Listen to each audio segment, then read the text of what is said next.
It's weird. Umuulan po sa labas. And yet, kailangan ko pa rin pong pumasok dito sa kwarto na may aircon. Dahil mainit pa rin po. Yung ibinuga po ng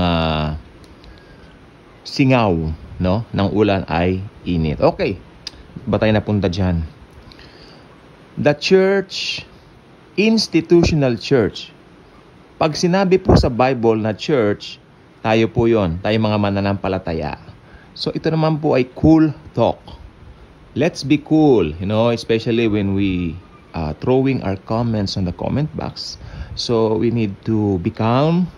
Ito po ay opinion. Everybody or everyone is entitled to his or her own opinion. So for me, this is my opinion according to the Bible.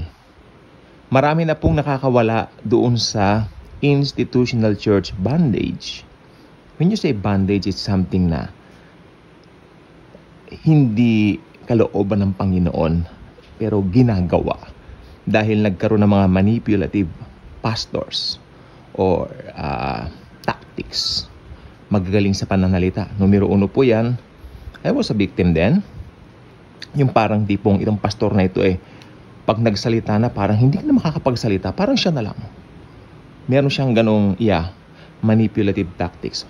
Ayan dyan po tayo winawarningan ng Biblia. Okay? So, the church as a business. Yan po ang tingin nila sa church. Ganito po kasi ang issue ngayon. Napansin po namin, yung pinanggalingan po namin na institutional church. Namin, kasi marami na po kami nakaalis. Praise Jesus. Mamaya sasabihin ko po sa inyo ang ating, kung paano po talaga nagpupulong, ang mga, ang church. The biblical way. Yung mga biblical times, no? Pero ngayon, tingnan po natin tong kwento ko. Marami na po kami nakaalis doon. I praise Jesus. Thank you for that. Dahil yung mga na-bandage dati doon, wala na rin doon. Makasama ko dati. Ano bang gusto kong tumbukin dito? Kaya ko po sinabi yan dahil ang nangyari po, yung pastor, he'll make sure na yung susunod na pastor, yung anak niya. Ganon. Kailangan sa kamag-anak lang. So it's a business. It's a business. It's a business thing. May eskwelahan pa yon. So ito po ay tipong nakakalungkot na sa panahon natin ngayon, ganyan na ang tingin ng ibang mga tao sa Christianity. Nakakasira po yung mga ganyan, no? Kung tutuusin. Kumpara doon sa, ito na pangako ko po kanina, sa biblical Christianity. Simple lang po nung panahon na yon. Maaga pa naman po, so maliligo pa ako mamaya. Simple lang po nung biblical times. Sila po, mismo ang church. Yung mga na-born again, mga tumanggap kay Jesus, sila po ang church. Tayo po ang church.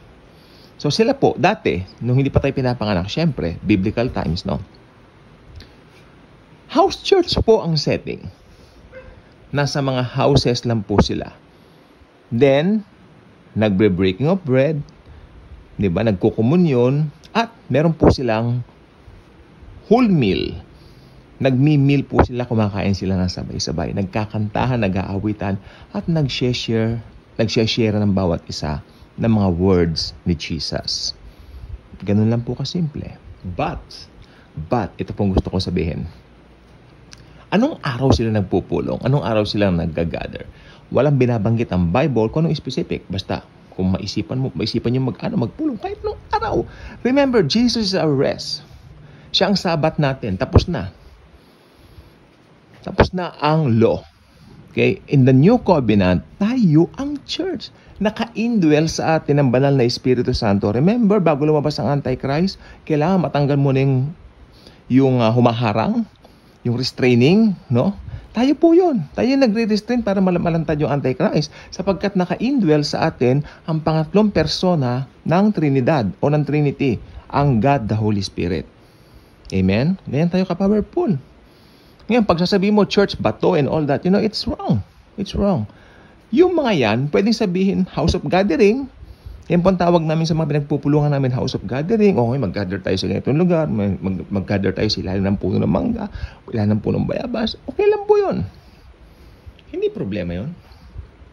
Di ba? Tayuan church. Ngayon, ito po ang pinaka-importante. Nag-share ba kayo ng good news? Lumalabas po ba kayo to share the good news? Kanina po, tuwan-tuwa ako.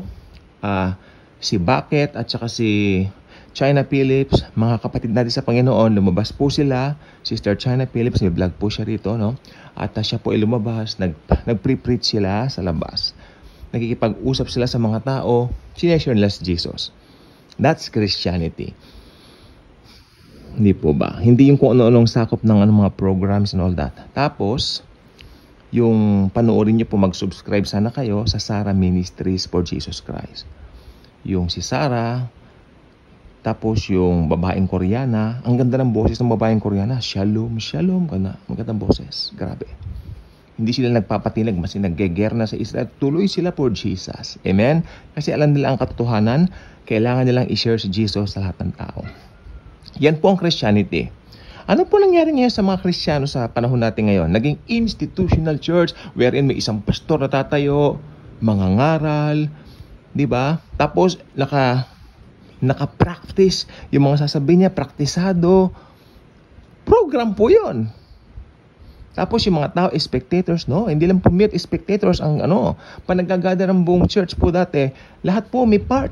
Nagsasalita lahat. Pwede mag-interact to each other. Sorry po. And ito po ang nakita ko po ngayon, talaga pong ang laki ng sablay sa panahon natin ngayon. So, ang paganda po talaga, if we read the Bible, at kung sincero naman po, no, mula sa ating puso na matuto po tayo at honest po tayo na, hey, that's the Bible, you know. Ayan ang sinasabi ng Bible. Well, let's adopt the Bible. Walang problema doon. Ang problema, yung pride. Kung fried chicken yan, tsaka fried rice, akin na lang, please. Pero kung hindi, pride, wag. Kasi ang mangyayari niyan, sinusuppress mo yung truth ni Lord. Di po ba? Jesus is the way, the truth, and the life. At kung nakasulat sa Bible, that's it. Very powerful. Kaya sabi ko po, kahit na anong gawin ko talaga na tingin, no?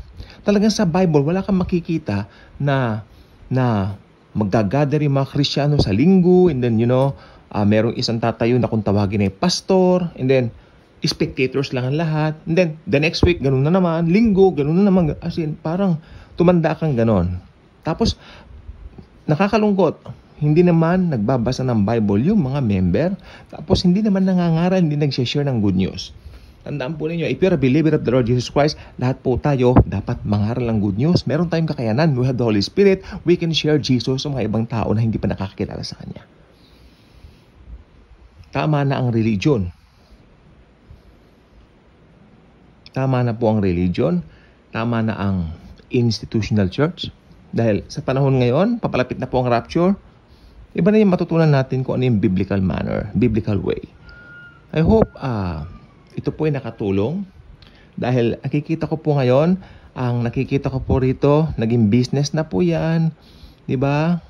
Tapos, karamihan ng mga yumayaman na pastor, nandyan sa setting na ganyan. Institutional church.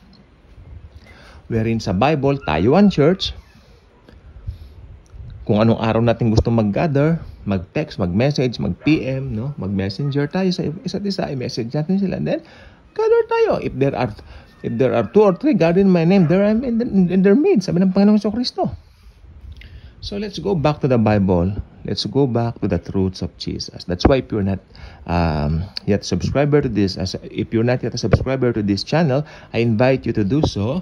Mangyaring pakiclick po ninyo ang notification bell so that YouTube will remind you kung meron tayong mga bagong videos like this. So again, wala po itong halong tinatawag na pagkipagtunggali, pagkipagdebate. Dala po ng pagmamahal, kaya ako po sinasabi ang truth. Let's embrace the truth. Let's embrace Jesus.